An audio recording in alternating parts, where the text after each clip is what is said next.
Big 12 versus the Big 10. This set the world on fire yesterday when I said I think it is really close.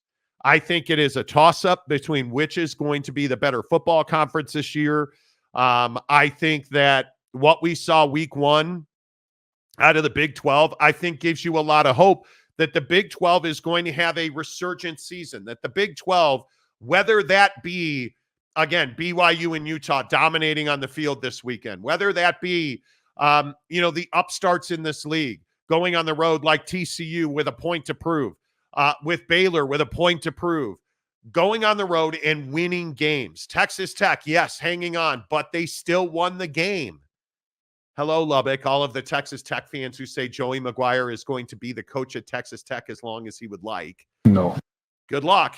But my point is, you have a league where you have exciting game on the field. You have Arizona doing their thing. I thought, again, Kenny Dillingham and Arizona State, Colorado. You look up and down the table in the Big 12. You got big wins, impressive performances. While you turn your attention to the Big 10, I don't think there's any question. One of the defining moments of this season for the Big 10 will be Texas and Michigan this weekend in Ann Arbor. And if Texas loses that game, the Big 10 is unquestionably one of the best conferences in the country. But maybe I'm wrong, and maybe I just don't know much about ball, dadgummit. I feel like Texas is head and shoulders a better team. I believe that Texas is at least 10 points better than Michigan is. And maybe this is the conversation. How much did Michigan hold back? How many pages of the playbook were ignored? And you better, as a Michigan fan, hope that it was significant, because what we saw this past weekend out of Michigan cannot be what we see this weekend out of Michigan. Or Jake, I think the Big 10 is in for a very long season. Yeah, and I think this question of Big 10 versus Big 12, games like Michigan and Texas, like this year for the Big 10 are not going to go the way the Big 10 wants them to go. I would agree. Michigan fan is living and dying right now on the idea that, hey, our first game of the year was a tune-up game, and we're going to be better and we'll be ready for Texas. I think you're going to lose to Texas by 20 points, and I think it's going to end your season. And I think you're going to act all surprised, and the rest of the world who lives in common sense and logical thought processes is going to say, yeah, we saw this coming from a mile away.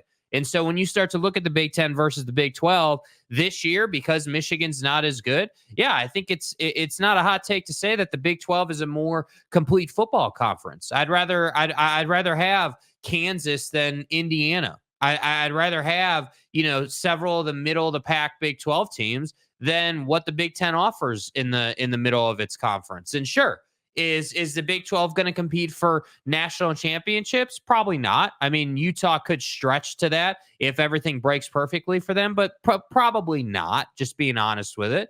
But I think that is the crux of the argument, though, when you compare these two conferences. What question are we asking? Are we asking the question of which conference is better top to bottom? Which has more quality play throughout the season? It's the Big 12. Which conference is more regularly in the national championship conversation? Well, obviously, it's the Big 10. And I think that's the hard part. The Big 12 is in this place where I would agree that you're a better football conference from top to bottom. The problem is you don't win enough games in the postseason to kind of cement that feeling nationally. And that's what I think the conference is really struggling with right now. Yeah, and I again want to put the litmus test out there of the bottom half of the conference is what defines its strength or weakness. That, in my opinion, I think if you're looking at the Big 10 and you look at the table in the Big 10, the biggest question will be, how good is Indiana? Really, how good is Indiana? You look at Michigan State, huge game for Nebraska with Colorado this weekend.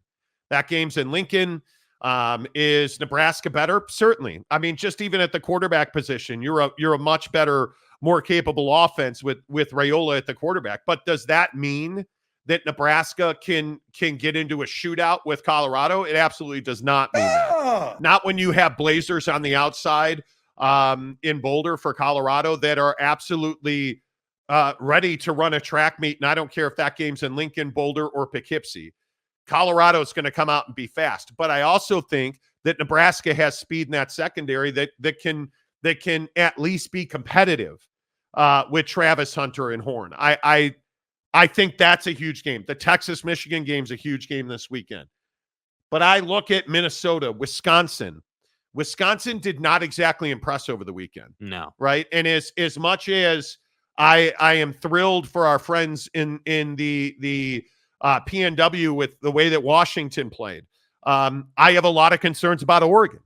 And what we saw from Oregon, they sputtered early. Was that just because it was week one and it's Dylan Gabriel and he fully hasn't blossomed yet?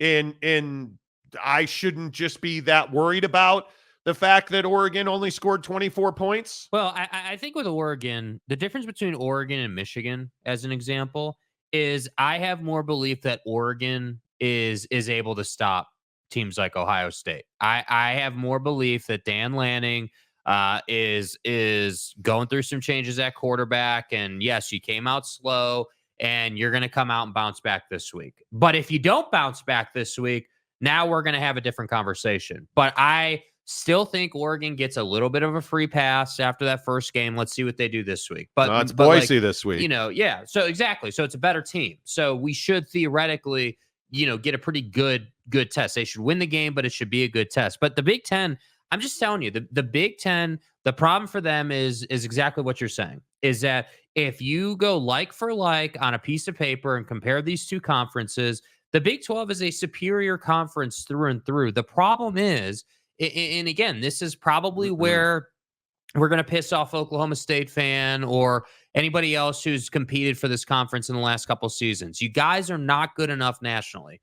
You're not doing enough in the playoff to cement yourself at that higher level. And that's the problem. And that's why it's such an indictment on the league if Utah comes in and A, wins the league, but then B, goes on to they don't even have to get to the national championship game. If you just win one college football playoff game this year, that to me is not a great look for the Big 12. It's just not. Yeah, it'll be interesting to watch this come down the stretch. I think this Texas-Michigan game is hugely important. I know there's not a ton of headline games this week, but if you look at where we are, and it's only week 2, and I totally understand that. BYU and SMU is a huge game. Mm-hmm. I think as far as conference supremacy goes, if BYU goes to Dallas, which is wholly owned by SMU, just Obviously. read the front of their jersey. Right. If we go to Sunday morning and BYU has won that game, that puts the Big 12 in a very, very good position, because I think there's a lot of people who don't believe that BYU will be bowl eligible. And I think what we saw last weekend paints a different picture. Texas, Michigan, I think is huge. I look at K-State, Tulane. I need to see Avery Johnson grow and develop every single week. Mm-hmm. I think that there's just a lot of big games where you don't have like Baylor at Utah.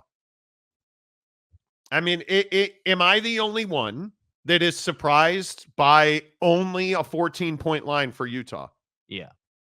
That's only 14 points. Well, I think part of it too is, I wouldn't be surprised if Utah wins that game by 3 touchdowns. I would not. But I think that line is there.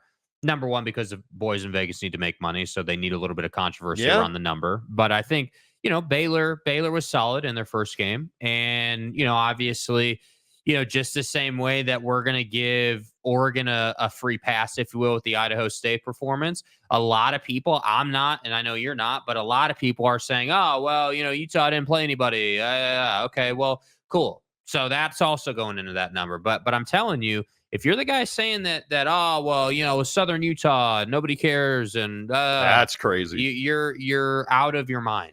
And I also think KU only being a 5-point favorite in Champaign taking on Illinois, I think is a little surprising. I think that is surprising to see that number is only 5 points. And maybe there's just not enough love. Maybe the boys in Vegas just haven't seen enough. Maybe. I don't know. But I feel like KU should be a much bigger favorite. And if they don't go in there and impress, boy, that's going to be interesting. So I would lean depth-wise in totality.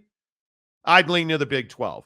I don't know that anybody's more talented or better than at the top of the Big 10. Ohio State's very good. Mm-hmm. Very talented. I pleasantly surprised by SC. Pleasantly surprised. Is Miller Moss that dude? I don't know. We're going to find out as the year goes on. Well, think about that potential matchup, right? Like SC's defense, the way that would go is SC's defense is going to have to slow down Ohio State, and if you can do that, if you can just keep Ohio State at like 35 points, let's say, like low to mid 30s, you're going to be in that ball game. But that's the trouble with Ohio State. They're so talented defensively. And then obviously everyone knows about the offense that it's just so difficult to slow them down. That's why I say, it's really the other part of this conversation we got to talk about is talent in these two conferences, because the Big Ten with some of its brands gets huge talent, like the best in the country. But look at the lack of talent at Michigan right now. Mm-hmm. You don't have a quarterback. But that to me is less about the conference and more that Michigan did some shady ass stuff and they're paying the price for that in recruiting already. I don't understand how this conference the Big Ten has such a significant lack of quarterbacks. It's wild to me. And I think that the Big 12 quarterback depth is far better. The quarterbacks in the Big 12, I mean, there's got to be 8 legitimate NFL quarterbacks in the Big 12 right now. And if I look at the Big 10, is Dylan Gabriel an NFL player? He's got backup written all over him. I mean, Drew Aller at Penn State, I don't think he is. I feel pretty strongly that he's not.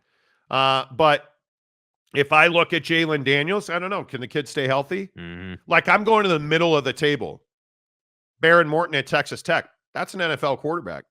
That cat's got an arm. Cam Rising, I don't know. He's in his 60s now. I think Cam just turned 60 years old. Okay. That was a little not funny. Okay. My point is, you're not wrong. I don't know that Cam is an NFL starter out of the gate because of his age. He's an NFL talent. There's no doubt about that. Like, we can go up and down the ranks.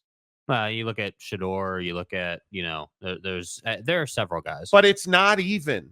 And this is why I go back to the bottom of the table. It's not even the best guys. It's not Cam Rising or Shador Sanders. But my point about Shador is that Colorado is a mid-level Big 12 team. They're not going to compete to win this conference. Okay, Noah Fafita.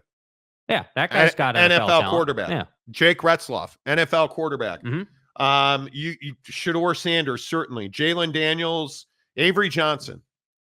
I think the jury's out, and I know everybody's freaking out. You guys just say K-State. Come on. Jury's out. Alan Bowman at Oklahoma State. Potentially. Low round pick, I would say, potentially. Okay. If you go to look at Josh Hoover. Josh Hoover, 28 of 42, 353, and 2 scores on the road in Palo Alto. Yeah, you've got NFL talent at that point. He's an NFL those are all NFL quarterbacks. Avery Johnson, I don't know. I don't know yet. But if I go up and down the Big Ten, and you really objectively look at the Big Ten, Will Howard is probably the only slam dunk there.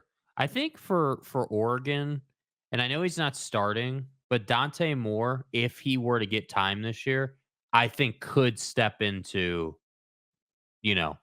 NFL scouting conversations. He's got a lot of talent, but obviously he's number 2 right now. But you look at Will Rogers, for instance, at Washington. Mm-hmm. Probably not. The guy's a senior, has nobody knows who Will Rogers is. Nobody knows. But hey, my point is that as far as talent on paper at the skill positions, that lives in the Big 12. I am pretty convinced that I am pretty convinced that the Big 12 is a better conference today, right now. You've got to go out and win games. You've got to go out and prove that on the field every week, and I think they will. Yeah. Let's get into the comment section, and I am very leery of the comment section this morning. As always, presented by Prize Picks. Prize Picks, download the app, use the promo code Monty to get a $50 deposit when you open a new account and deposit $5 of your own. Monty, promo code Monty. You deposit $5, they'll give you 50 more. And again, because the Chicago Bears are everybody's favorite football team right now, Caleb Williams is the easiest win in the NFL this week because he's 0.5 passing yards. Yes! It is the easiest win of the week. And again, the formula to win on Prize Picks, take Kyle Schwarber every night. See, Kyle Schwarber had 3 bombs last Savage. night. But make 3 picks, play a flex play, $5 flex play. You only have to get 2 of those 3 picks right, you win. It's as simple as it gets. It is a money-making opportunity for you at Prize Picks. Use the promo code Monty. Click the link in the description below.